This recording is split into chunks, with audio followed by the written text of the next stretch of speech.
Você já ouviu falar sobre a teologia do corpo de São João Paulo II? O que é o ser humano? Para o que foi criado? Essas são algumas das tantas perguntas que João Paulo II tentou responder com a teologia do corpo, e hoje a gente vai partilhar mais sobre isso. Vem comigo. A minha alma tem sede de vós, como a terra sedenta, ó meu Deus. Em nome do Pai, do Filho e do Espírito Santo. Amém. Inspirai, Senhor, as nossas ações, ajudai-nos a realizá-las, para que em vós comece, para vós termine, tudo aquilo que fizermos, por Cristo Senhor nosso. Amém. São João Paulo II, rogai por nós. Em nome do Pai, do Filho e do Espírito Santo. Amém.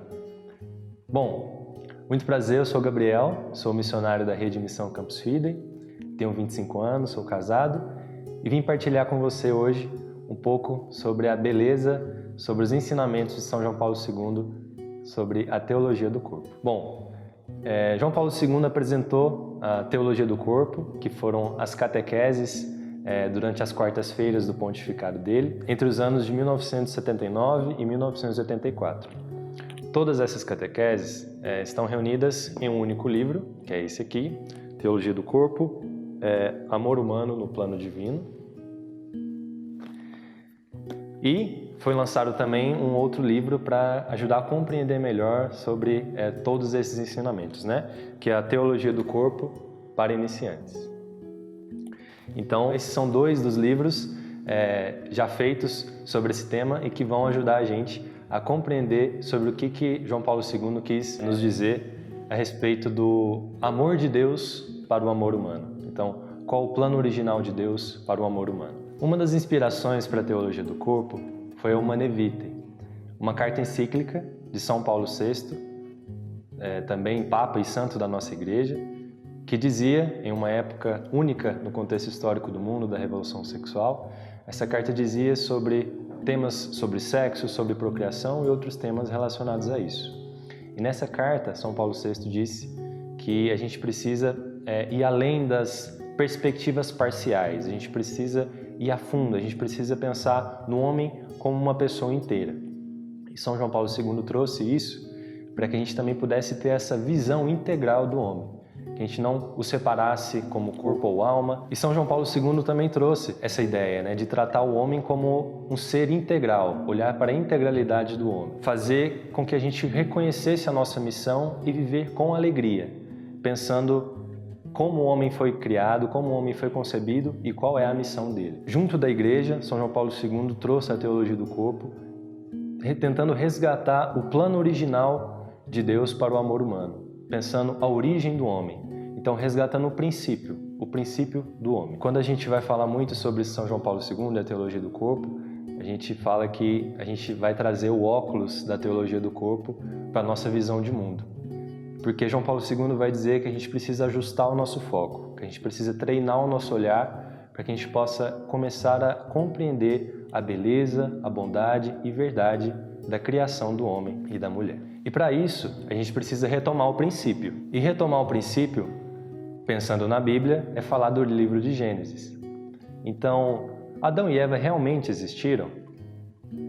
O livro de Gênesis não é em si um livro histórico, um livro de fatos científicos, mas sim de fatos teológicos. A verdade de Deus ela é imutável, enquanto a realidade da ciência ela passa, ela é finita, enquanto Deus é infinito.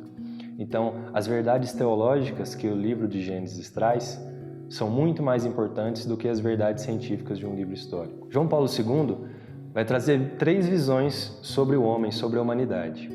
A primeira delas é o homem original, o homem antes do pecado, aquele que via Deus face a face. O segundo é o homem histórico, que somos nós, depois da queda do pecado original e ainda assim com a redenção de Cristo.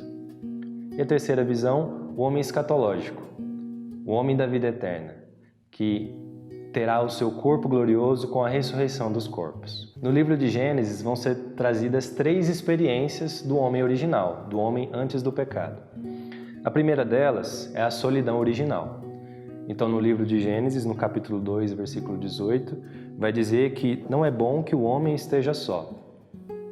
Então Adão viu todas as criaturas, viu toda a criação e tomou consciência de que ele era um ser único em meio a toda aquela criação. Isso é muito importante para a gente pensar na nossa vida de hoje, que nós não somos metade da laranja de ninguém, não somos a metade do coração de ninguém.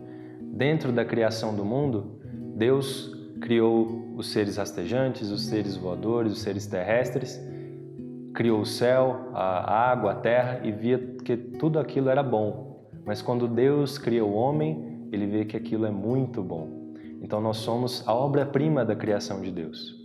Então essa experiência da solidão original nos ensina que nós já somos inteiros. Deus já nos ama inteiramente. Não precisamos de outro para nos complementar, mas sim para nos transbordar. A segunda experiência é a nudez original.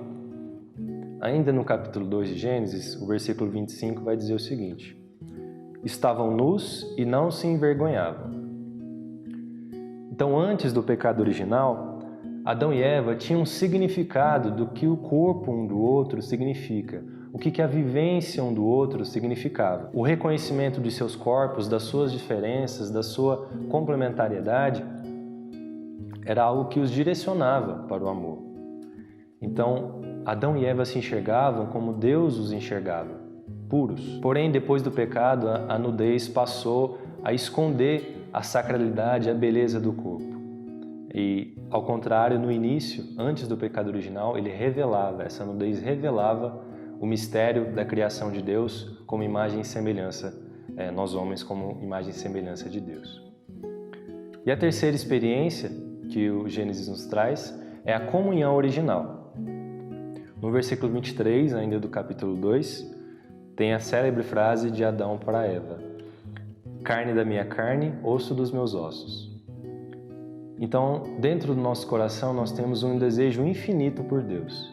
Sendo imagem e semelhança de Deus, de um Deus que é infinito, que é eterno, que nos criou por amor a nós, nós temos então no nosso coração esse desejo infinito de Deus, esse desejo infinito de estar em comunhão com Deus e também com o próximo. Então, é por isso que nós não podemos viver isolados. Nós não podemos ser ilhas, nós precisamos sempre prezar por essa comunhão de pessoas, por essa vivência em comunidade, convivendo com Deus, estando em comunhão com Deus, estando em comunhão com os irmãos também.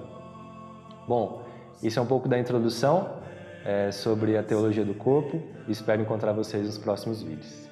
Valeu!